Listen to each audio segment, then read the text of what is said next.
And gentlemen, and assembled company, welcome to the World Storytelling Cafe, actual, live and direct. It is in its physical presence in Marrakesh. Unfortunately, I'm not, but in Marrakesh is Zouhair, who we can't see on camera because people keep pushing him out the way.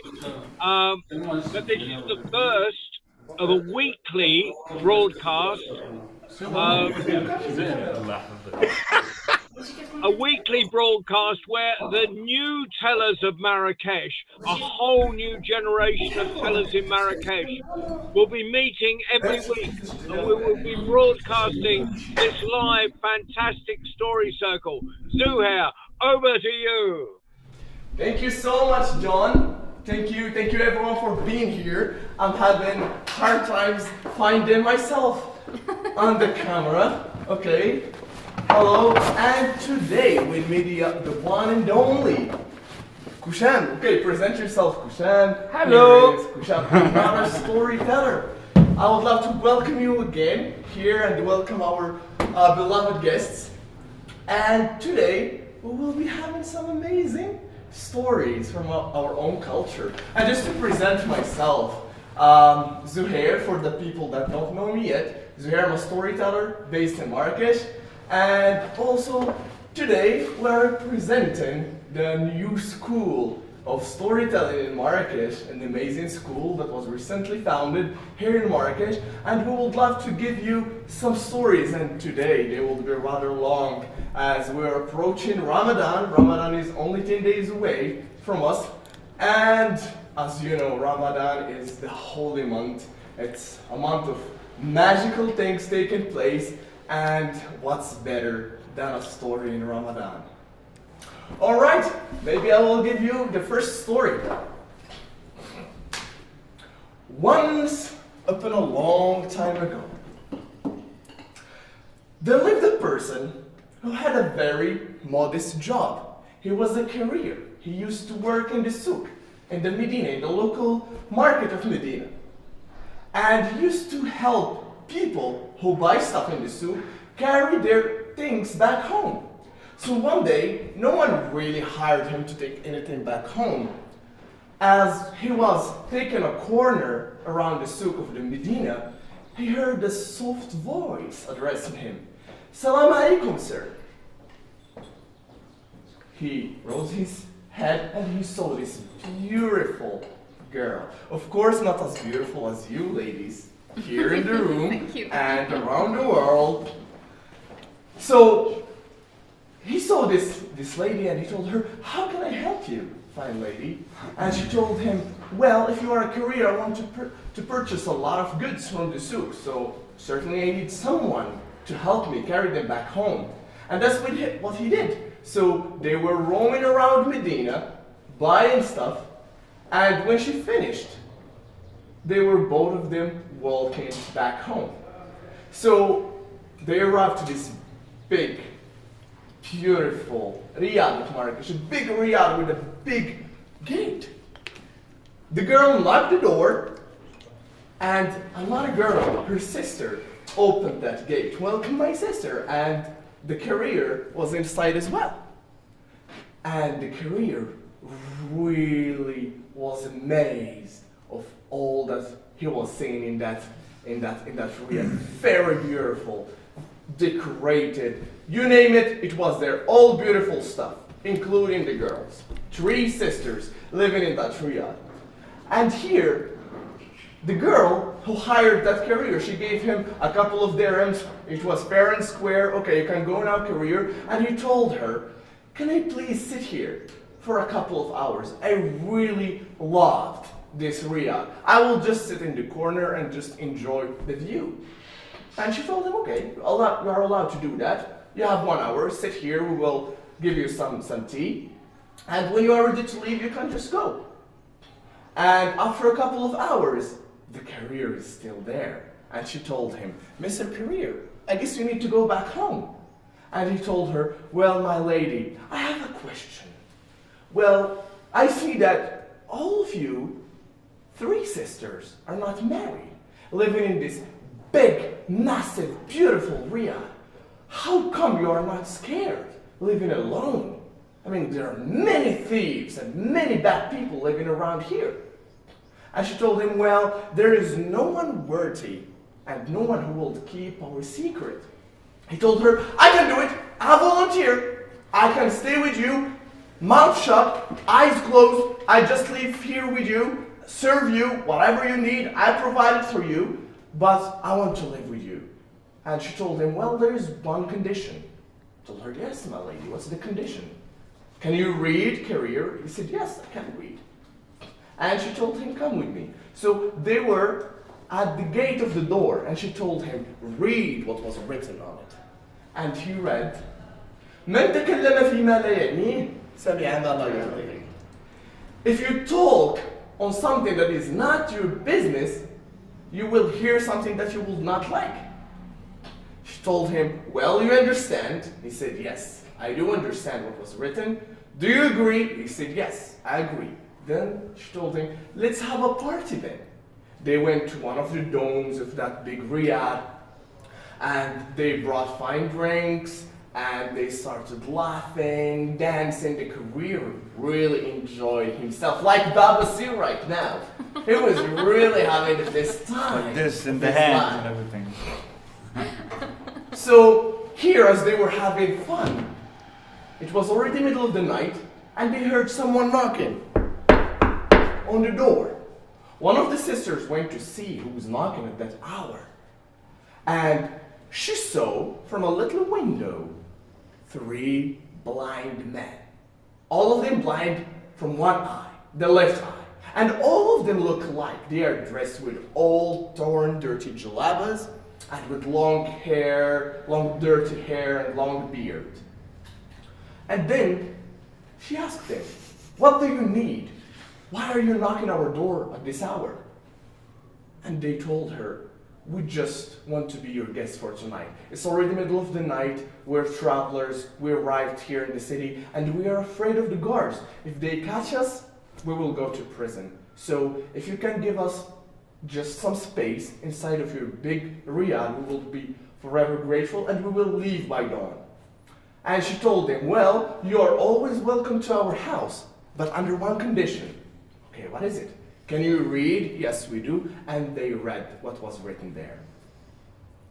And they went inside. They went to join the party. And here, the career, once he saw them, he was really sad and furious. Why did you arrive here? Why did you come? Go on with your road. Why are you here? My lady, kick them out. They will only bring problems to our Riyadh and to our very good and happy party.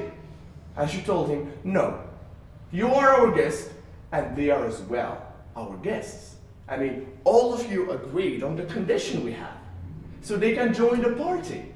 And one of those blind men, as he saw the instrument, he told her, my lady, can I play some tunes? Yes, you're allowed. The second one told her, can I play the drums? Yes, you can do that. And the third one wanted to sing. So they were playing these beautiful songs, the 3 of them. Everyone enjoyed their times. And here, let's go back to the king. Of course, there is always a king in the story. So the king, the sultan of that, like Babasi. Babasi flexing. Yeah. So here the king had a weird habit. Every day, every night, he will go undercover, like a traveler, and roam around the city to see if there are any spies there, any bad man to catch, anyone in need. And as he heard the songs being played in one of the riyadhs of the Medina, he wanted to go and to check on that party. He really loved the songs. He was accompanied by his minister and one of the guards. The minister really said, okay, let's not go there. Maybe they are drunk. They will say something to you that is bad, and it's okay, let's just not go there. And he told him, no, we will not tell them that we are king, and we'll just be normal travelers. And that's what they did. Knocking the door, reading the sign, and joining the party. All of them had very nice time until it was about dawn. And then one of the sisters, the older one, clapped her hands. Sisters, it's time to work. And by the way, the story hasn't started yet. Okay. I'm just sitting in the mood. So the sister clapped 3 times. It's time to work. So they tidied up the place, took off all the drinks and all the instruments and asked those 7 men to take one of the corners and to be quiet. So they opened one of the doors in that big riad, and 2 dogs came from that door. And every dog was whipped 50 times. And the dog, after being whipped, the older sister will hug the dog and say, you can go on, brother. And then the second dog comes for getting whipped 50 times as well, and getting the hug at the end. And here the 7 men grow curious. What on earth is happening in this riad? 3 girls whipping 2 dogs, and who are these men? Because apparently no one knows the other. And here the king asked those 3 blind men, who are you and what are you doing here? And they said, actually, we don't even know each other. We just met at the gate of this big riad. But we found this man pointed at the courier. He was here before us. The king asked the courier, who are these girls? And he said, apparently I don't know. But I have an idea. We are 7 men. Even though we read the sign, we are more powerful. We are 7 and they are only 3. So we can ask. And that's what he did. He went to one of the girls and he asked her, so I want to ask you, who are these dogs? And what are you doing with them? And here the 3 sisters started shouting and cursing all of those 7 men. You dogs, didn't you read the sign on the door and you agreed on it? And all of them started clapping. And then secret doors opened in that riad. And then big man, full of muscles and carrying swords and batons, ready to fight, ready to kill those 7 men. And the sisters ordered to crucify all of these 7 men. And here, of course, the courier, he is the excited one. He kept begging, please, they are the ones who told me to ask you. I did not want to ask you. I told you to not welcome those 3 blind men to the house. They only bring problems. Okay, so you are not the one with the idea. You can sit down. I will spare your life. And here, one of those blind men said, okay, my lady, if I tell you, my sister, if I tell you my story, and if it's more exciting than your story with those 2 dogs, would you spare my life? She told him, okay, go on, speak. And here the story starts. The story of the first blind man is the following. No, my lady, that you can see that I'm dressed like a beggar, like a traveler, a poor man. But in fact, I'm a prince, son of a very wealthy king. But I'm not really into royalty. I have my other brothers taking care of that. I'm always into being a merchant. I love traveling. I love selling stuff, exchanging goods. That's exciting for me. And one day, I wanted to travel from Iraq to India by the sea. So I booked a ticket in one of the ships with other merchants, and we started the journey on the sea. So, long story short, there was a storm, and we lost our way. The captain of the ship asked everyone to be alert and to see if there is any island, as we are growing short in our food and water. So, after 3 days, one of the merchants could spot an island. So, the story of this island is that The only people living in that island are thieves. 40 thieves with their captain, with their chief, 41.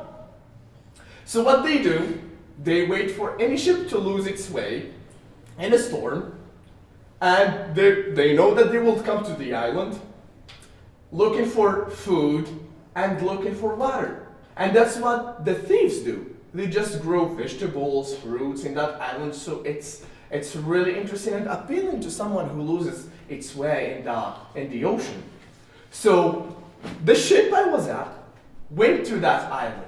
Everyone was busy grabbing vegetables, fruit, drinking water, filling up barrels, until all of these thieves attacked us and we were off guard. Everyone was killed. I'm sorry, it's getting bloody a little bit, but it will get bloodier, so. Okay, yeah. thank you. So, as we were busy, those thieves attacked us and they killed everyone. I was scared, so what I did, I just put another merchant's jalab and it was filled with blood and acted dead. Until all the thieves stole everything, sank the ship, and they went back to their cave to celebrate this victory. So what I did, I found a piece of wood. I threw my body on that piece of wood, and they started sailing with heavy strokes, just my hands and feet on the ocean. Until I reached a land. I went there, and after a couple of hours of walking, there is this big city surrounded with a big wall, like the walls of Marrakesh. But once I was inside of that city, people looked different, and they spoke differently. I don't know what language is that. I did not talk with anyone. I just started walking until I reached this souk, this market, and they found a small shop, a tailor shop. I went there and they said, "Salam alaikum, tailor."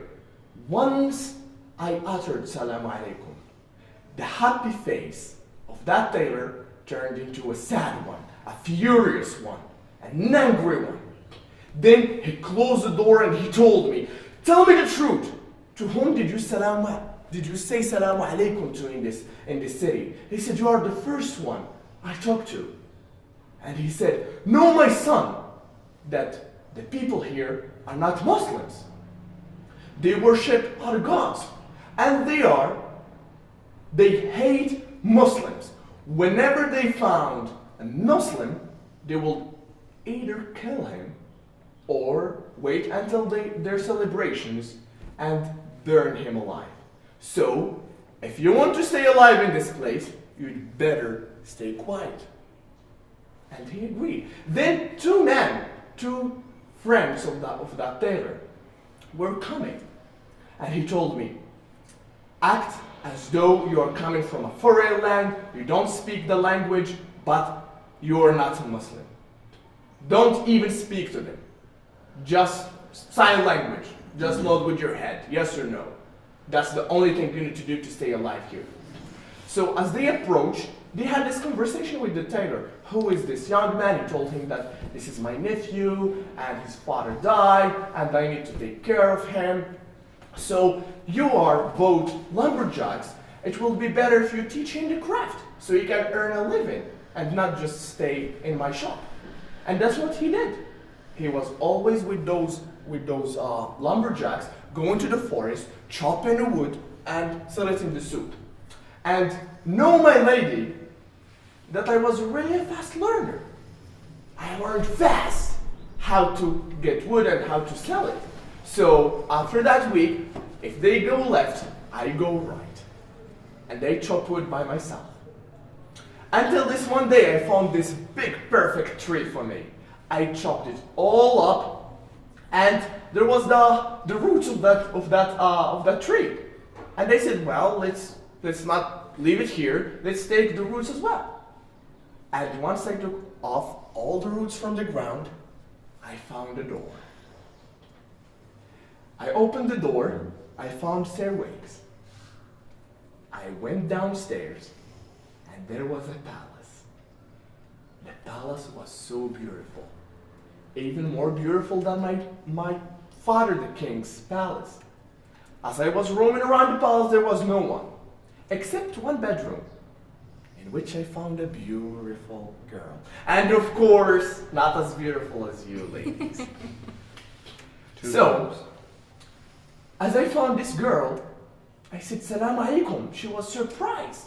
And she told me that I was the first human she saw for 7 years. And her story is that she was also a princess, the daughter of a king, faraway land. And there was a genie who kidnapped her and put her in that palace for 7 years. She does not even go out. And she asked me, my lady, the blind man said, she asked me to stay there. I stayed with her for 3 days. And then she told me to leave, as the genie comes every year for a week. And that day, it was the last day before the genie comes. So I did not really knew what to do and what to say to that girl, as after those 3 days, I grew in love with that girl. She's so beautiful. So I asked her, what if someone comes, a bad guy? What if I was a thief or someone who wants to kill you? What will you do? How will that genie protect you? And she told me, do you see that artwork on the wall? Once I put my hand and I rub on that artwork, the genie comes in no time, in a blink. I did not believe her and I wanted to test that myself. I went to the artwork and I rubbed my hand onto it, and then the earth shook and there was smoke coming from the ground going up to the sky. And then I started walking upstairs, just hiding myself on to see the genie. And in a blink, the genie was in front of that girl, telling her, my love, why did you call for me? Do you need any help? You know that I will be coming to stay with you for a week tomorrow. It's early. And she told him, oh no, my love, actually I was just cleaning the wall and I did not notice, I did not pay attention until I accidentally rubbed onto that artwork.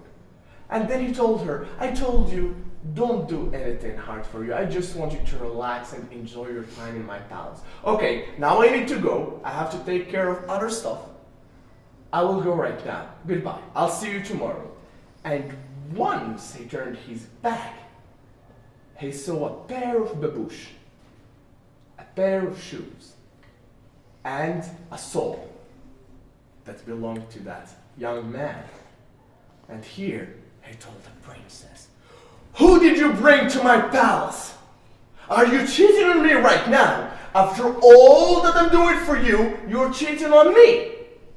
She told him, no. Maybe when you were coming fast, that pair of babouche and the soul stuck into you. Stuck into me? I'm not glue. Do you think I'm stupid? I've lived for hundreds of years. I know when someone is lying to me, and I know when someone is cheating on me. But don't worry, in 1 hour, I will bring the person you cheated on me with. And then, my lady, once I heard this, I run as fast as I could, falling and rising up and continue running until I was in the souk of that city, and they met the tailor, and I told him, please tailor, please, save my life. I'm in danger. Hide me. And he told me to go to the shop and close it. And that's what I did. I just went there and they slept in that tailor shop.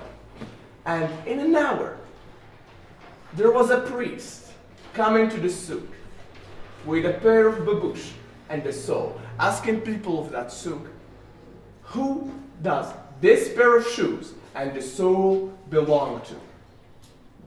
And the tailor could recognize my shoes and could recognize my soul. And he told him that they belong to my nephew, gave them to me. And the priest asked him, so where is your nephew? He's in my shop over there. Okay, you can give them to me. The priest disappeared. and I disappeared as well. And in a blink of an eye, I found myself again in that palace, facing that girl and the genie this time. The genie asked the girl, "Do you know who this young man is?" She told him, "No, it's the first time I see him in my life." The genie asked me, "Do you know who this girl is?" I told him, "No, first time I see her." And then he told her, "Okay, I will give you a sword. I want you to kill this young man. You don't know him, so you can kill him easily." And she told him, "No, I can't. Why would I kill an innocent man? He did not do anything to me, and I don't even know him." And he told her, "It's okay, you don't want to kill him, that's all right." And then he gave me the sword. "Kill her. Kill this princess. You don't know her. You will never see her, nor her family in your life. No one knows about this princess. Maybe she does not even exist. So kill her." And I couldn't. I couldn't kill that girl. I couldn't kill the one I loved. So I dropped down the sword. As the genie saw that no one of us wanted to kill the other, he was sure I was the one who spent time with his princess. So he killed her himself. I'm sorry, back then it was easy to kill people. So as the princess died, I told her, "Why did you kill her?" And my eyes were filled with tears. "Why did you kill the princess?" And then he told her, "Okay, now you know her.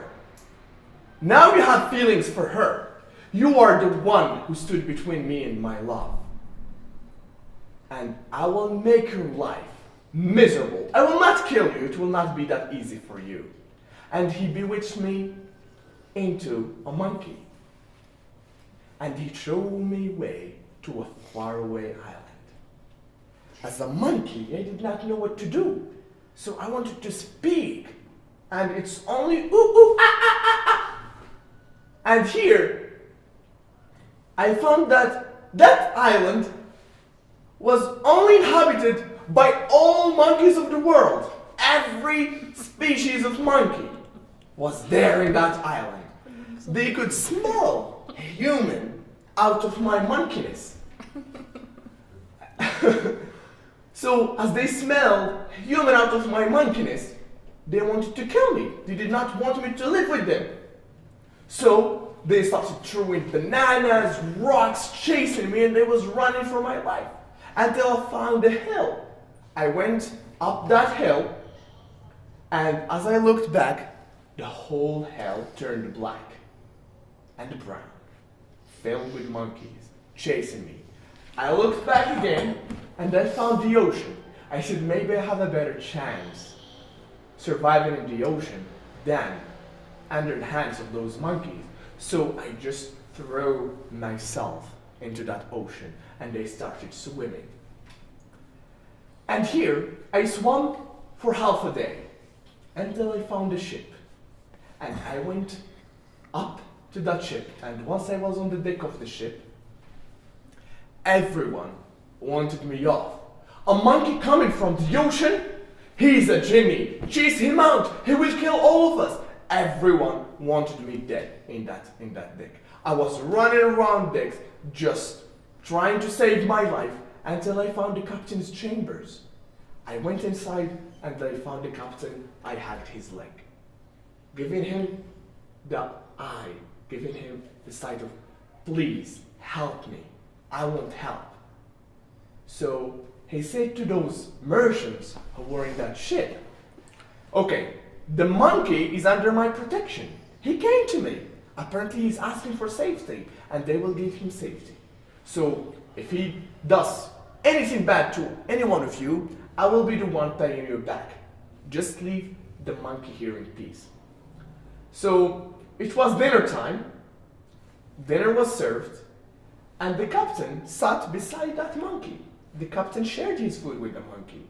And as he saw that monkey eating food, and he was really behaving, he was eating food slowly, he does not touch his mouth with his nails. He was really eating like a prince, with manners, with ethics. And he looked at the other merchants, and God. They were eating like savage animals. Eating and drinking apples with meat. And here, he laughed and he told them, look at the monkey and look at yourselves. Who is the monkey now? Who is an animal right now? And here, the following morning, God allowed it. And everyone on that ship loved the monkey. And they called him Masood, derived from happiness. Everyone loved Masood, the monkey, because he was always helpful. Whenever someone needs a cup of water, needs anything, Masood is the one to call for. He's really fast, he can really hop around the ship and get things done. And here, the ship arrived to India. Indian soldiers came to the harbor and they said to the merchants, okay, we will give you a letter. Each one of the merchants will get a letter. And I want you to write all the goods that you want to sell in India. And we will take the letters to the king of India. And if whatever it's allowed to be sold on Indian soil, you will sell it. Otherwise, the rest can stay in the ship. That's what they did. So they started writing, except one merchant who was illiterate. The merchant Hassan. Hassan kept begging one merchant by the other, and everyone was busy. And here, Masood the monkey grabbed Hassan's jalaba and nodding that, I can write. Ooh, ooh, ooh, ooh. I can write. Give me the pen and the letter. I will write your goods for you. And he kicked him, said, go away, you dang monkey. You will pee on it or you will destroy it. You are a monkey. Even men cannot write it for me, let alone a monkey. And here, Masood stole that letter from Hassan and he started running around the deck. And here, Hassan went to the captain. I told you to kick that monkey off the ship. Now he stole away my letter. How am I supposed to do any business in India? And he told him, don't worry. The monkey only wants to write for you. And here is the thing. Give him the chance, and if he destroys your letter, I will give you mine. I haven't wrote anything on it. So the monkey was allowed to write. And he started the letter with Bismillah ar-Rahman ar-Rahim, praising God and praising the King of India.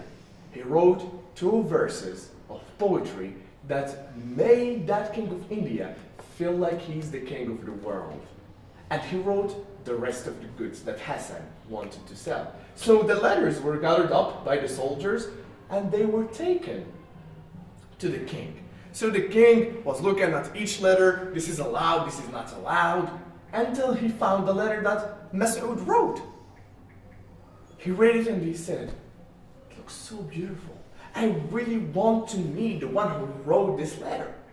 So he ordered the guards, whoever wrote this letter, I want you to make him wear my clog and put him on my royal horse and bring him around the city and at the end to the palace. I want also to thank him this way, as he wrote a very good poem about me. And that's what they did. They went asking in the ship who wrote this letter. And then the captain said, do you want who wrote it or to who does it belong to? The merchant or the one who wrote it? Because 2 different people. And they said, I actually want the one who wrote it. And then he said, with a smile on his face, the one who wrote it is the monkey. Okay, we know you Arabs, you like to call each other with nicknames, so if he's called a monkey, that's okay for us. No, actually, he's a monkey. Masood, come over here. And Masood was in front of the soldiers. So, Masood, you are the one who wrote the letter, right? Masood nodded and he said, ooh, ooh, ooh, ooh, ah, ah, ah. And here, the soldiers did not know what to do. They got orders from the king. So they put that monkey on the horse and they made him wear that clog. And the monkey really liked the fancy life and he was really walking with grace and Indian soil until they reached the palace. The king was surprised. Who is this monkey? I asked you for the one who wrote it, not going and chasing animals. And the soldiers, well, Your Majesty, actually, the monkey is the one who wrote the letter. What? Monkey writing? That's unheard of. Okay, Mr. Monkey, are you the one who wrote the letter? And he said, okay, let's put that into a test. He gave him a piece of paper and he said, I want you to write a similar letter. The monkey grabbed the pen and he wrote another letter, and this time with better poetry, with better verses. The king really grew in love with that monkey. He really loved that monkey and wanted to have that monkey in his palace. And here he asked the captain, can you sell me the monkey? He said, no, Your Majesty. That monkey is dear to my heart, but I can give it to you as a gift. And that's what he did. He gave it to him as a gift. Of course, the king was generous enough to reward that captain lavishly, and the captain went back on his ship and he sailed away. Going back to the king and the monkey. So the king was always accompanied by that monkey. And here the king, each afternoon when he finishes with all royalty stuff, with all the formalities, it's time for him to race, he always plays chess with his prime minister, who happens to be his brother. And here, the king sucks at playing chess. The prime minister always wins. But this time, the monkey was there. And the monkey was really good at chess. And as the king wanted to make a move while playing that will make him lose, the monkey told him to do another move that made him win. And from that day and on, the king always wins against his brother playing chess. So here, the king wanted to show that monkey to his daughter, who just arrived from another land. She was traveling. So he asked for his daughter to be brought to his royal chambers. He was playing chess with his brother, and as she arrived, she covered her face. She put a veil around her face. And then the king said, my daughter, why are you covered up? It's only me, your father, and your uncle. So you grow up in front of us. You don't need to cover your face. And he told him, no, there is another one with you. Well, there's only a monkey that I want to show you. Well, it looks like a monkey, but he is a human. And this is the story of that human.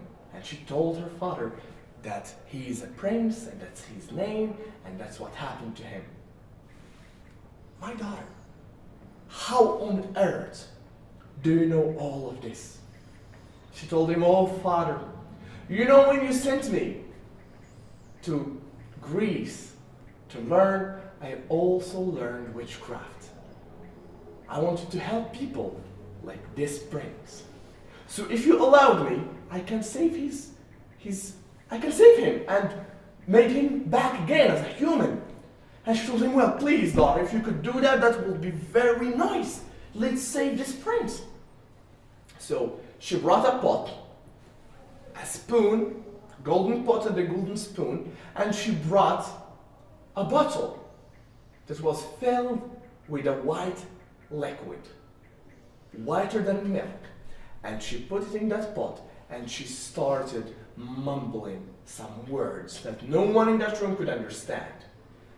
That water started boiling, and she threw the pot of that hot white water on the monkey, and she told him, by the praise of God, by the might of God, I want you to be a human once again. And as I was burning as a monkey, my lady, the blind man said to the lady in front of him, as I was burning with that water, I was saying, Alhamdulillah. Then I became human again.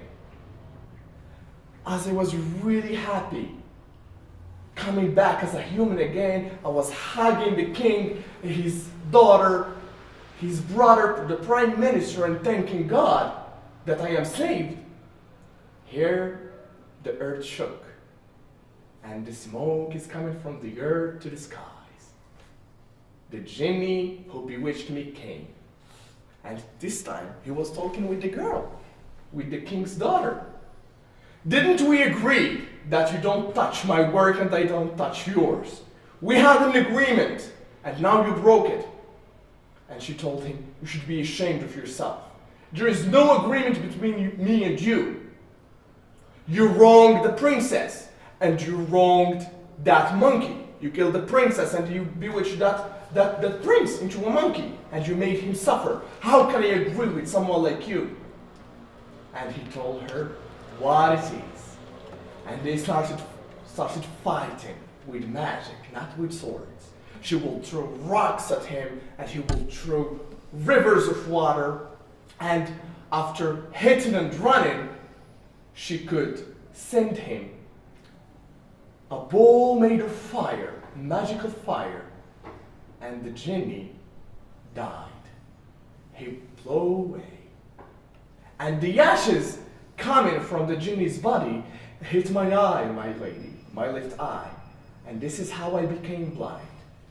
And a big ash hit the king's daughter, and she died as well. Here, the king was really sad as he lost his child. He lost his daughter. And he told me to leave the palace, to leave India immediately. Or else he would kill me. And this is my lady, my story. I was traveling from town to town, from country to country, until I reached here. And I reached your door, and around midnight, I met these two other blind men at the gate of your door. And this is my story. And this is only a story of many stories that we will be telling throughout the whole Ramadan here. So thank you so much for listening to my story. Thank you so much. I hope you liked it. And now we go to another story, right, Kushan? Yeah, I guess you need to move here. Okay, sure. And that was a wonderful start to World Storytelling Day. Thank you. Yes. I'll just move this one a little bit. All right. And by the way, the story of the second blind man, I need 3 days to tell it. So. He may only be in his 20s, but he tells a story like an elder. That's a compliment. Look, Bobby, see, he's just capping. It ain't no 3 days in that story. So. He's just lying, you know. All right, so my story will be a little bit itsy bitsy smaller and shorter than what he said, because I thought I was watching a movie made by Disney, and Marvel interfered, and genies. I was like, should I bring some popcorn from downstairs? But anyways. Introduce yourself to the audience. Introduce yourself to the audience. Oh, I apologize for my rudeness. My name is Mohammed Boucher, and I'm 25 years old. I'm one of the storytellers here in Marrakesh. I'm colleagues and friends with Zouhair. We started storytelling at the same time, more or less. And it's an honor to be performing here at World Storytelling Cafe for the virtual people and the physical people.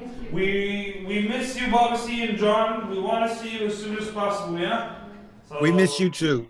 We do. Yeah. So my story goes as the following. It's about two Quasimodos. Two people with a big hump in their back. Now, there was a village where two people had two humps. The first one was good. He was nice. He was kind, caring, loving. The other one, well, the exact opposite. But they were like the yin and yang. So, whenever the good, kind Quasimodo would go out, he would help everyone he can do. Everyone he can help.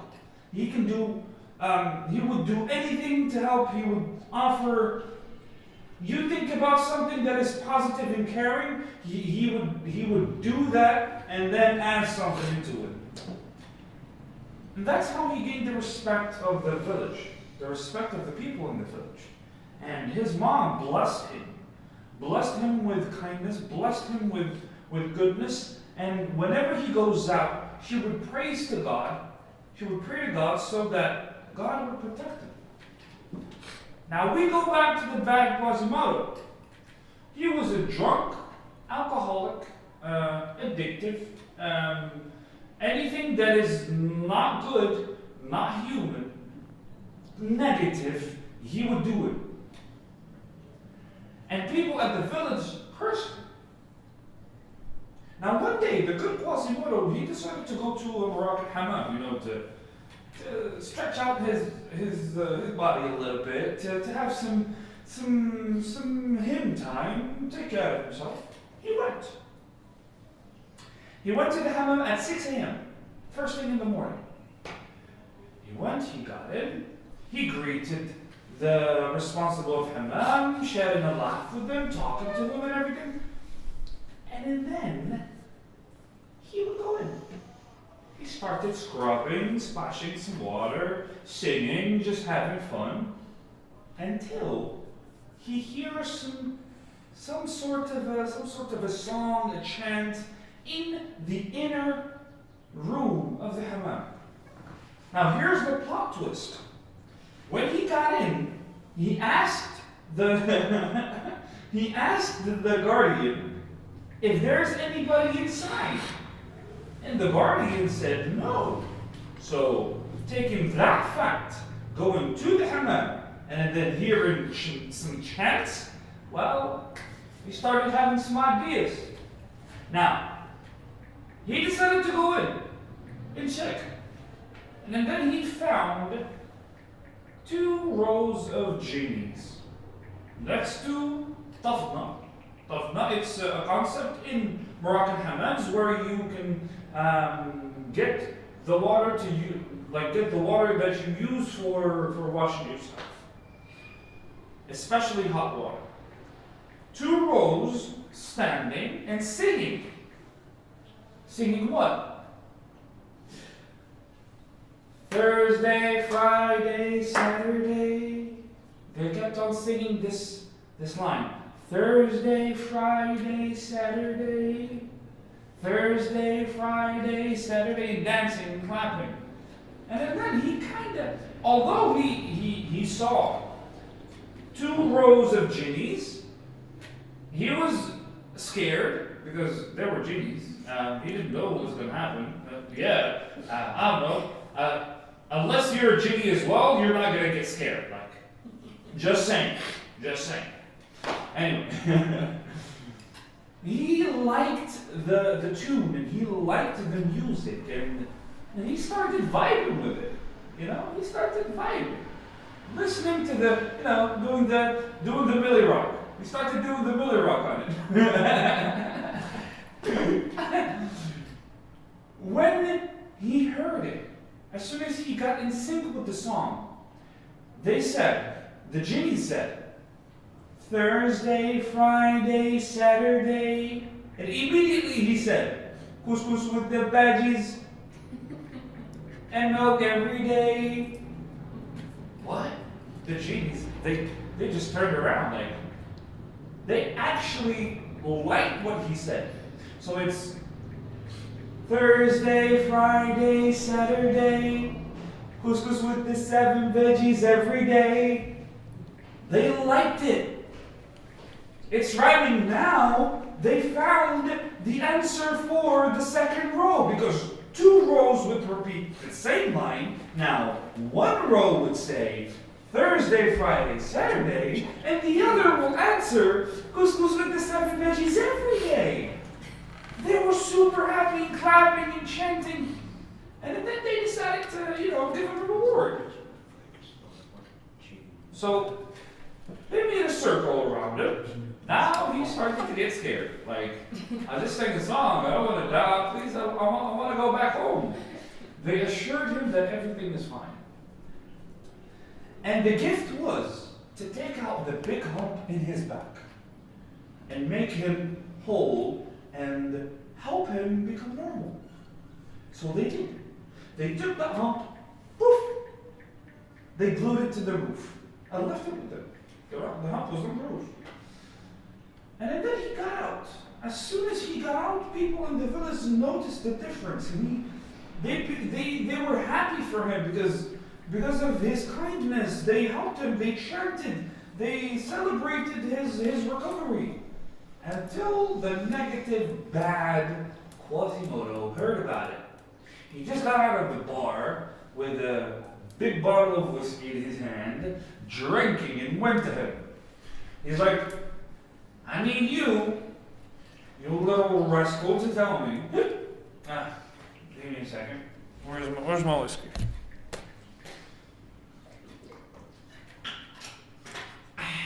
That was work. I needed to drink some water, so yeah. It rhymes with the story. I need you to tell me, how did you do, or how did you make that big hump on your back go away? Excuse me. The good Quasimodo told him he was pure-hearted. He was like, okay, I shall help you. Sure thing. You go to the hammer at 6 a.m. You're gonna find 2 lines of genies. They're gonna be singing. Try to sing something that rhymes, and whoop, off with your hump. The negative Quasimodo, he was like, do you think I'm a fool? You telling me 2 lines? Yeah, thank you. I heard that. I heard that, Bob C. I heard it. I can read lips.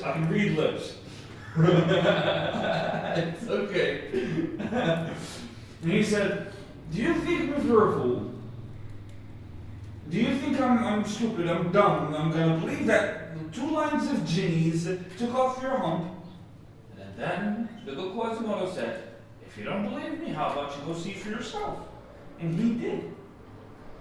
He went to the hammer the next morning at 6 a.m., all grumpy and mad and everything. He smashed the door, started yelling at the man, disturbed the peace of the genies, and they heard him from inside. When he got in, he heard the songs, and then he said, they were repeating Thursday, Friday, Saturday. The other line, couscous with the 7 veggies every day. And then he said, and put some lemon on it, put some lemon on it, and he started dancing. He just ruined the whole vibe and the whole, it's just off. They looked at him, and then, you know what, you just ruined our vibe. You get over here. They brought it. And then they took the hump that they took from the Quasimodo. Instead of having 1 hump, he now has 1 in the back and 1 in the front. He started walking like a penguin. When he got out, people said, you deserve it. You deserve what happened to you because of what you do. And then the Quasimodo, although he was harassed by him so many times, he felt sorry for him. But he couldn't do nothing. Because people get paid for the type of actions they do. And what goes around comes back around. So if you want to receive something, make sure to give the things that you want to receive. And that's the end of my story. Thank you so much. I'll leave you with the host. Take your bottle of whiskey. Cheers, mates.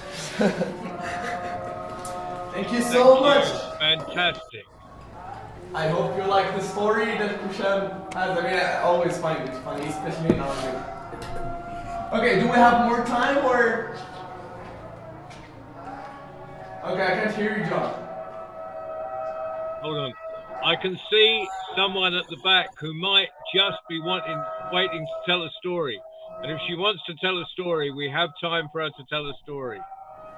The gentleman and the lady on my back? The lady behind you, does she want to tell a story? تقول لي شي حكاية؟ I don't know how to know. لا you can try. We all don't know. You want? No, I don't know anyone. Okay, it doesn't. It's By the okay. way, John, can you recognize the man behind me? Yeah, yeah. I recognize, but I never remember anyone's name. You know that. I call you Fred.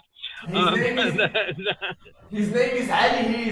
He's the son of Haj Ahmed Zarni. All right. So, yeah, I remember yes. from the dinner, from the gala dinner. Of course. Yeah. Well, Tis, really great to have you here.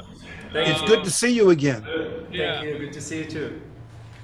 So, Zouhair, this has been a great hour. It can only get better. It can only get better. So, and I'm sorry we had to put pressure on you for it had to happen, but I told everyone it was going to happen, so it has happened, and it will every Sunday at this time, and more tellers will come, and the cafe will get busier and busier. So by the time I come over to Marrakesh next, I should expect the cafe to be so full, the listeners are spilling out onto the street. Yes. No, John, may I interject something? For people waiting. May I interject something real quick?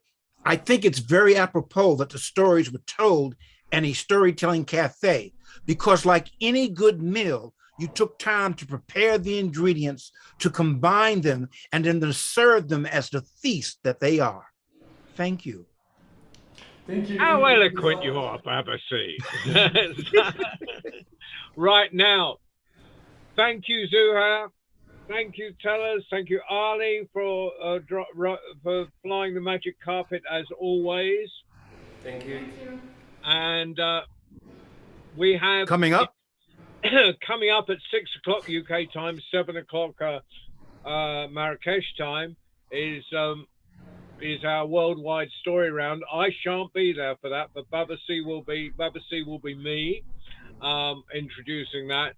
And on Tuesday, 4:30 UK time, 5:30 Marrakesh time, we have our young international tellers, which is not the new tellers of Marrakesh, but the really young, 18 years and younger. So we've got tellers from 9 years up, and that from around the world, and they should be on this virtual platform.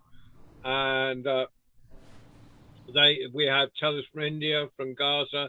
We're hoping if anyone knows any young tellers from Marrakesh, they can tell in any language. But please get them to join us on Zoom. 18 years or younger.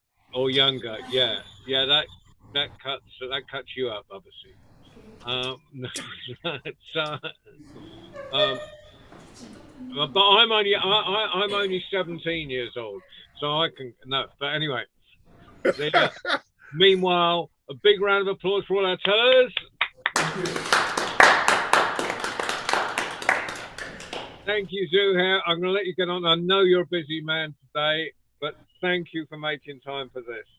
Thank you. Thank you. And all those other people I can't see, but a round of applause for them. Right. Thank you. Bye-bye all. See you in a little bit, Ali. Thanks for the carpet ride. Thank you. Hold on, I've just got to let I've got someone coming in. I'll just tell them it's just finishing. I am you're just an hour late. Hold on. Come back at 6 p.m. British time. Yeah. I'm just mate. I'm sorry. You're late. It's just finishing here, but come back in an hour and 3/4 and join our worldwide storytelling. Yes, I'll join. I prepared the story. Okay. Oh, great. بيجي واحد اللايف اخر. Bye bye. See you in 3/4, an hour and 3/4. Bye. Bye. See you shortly.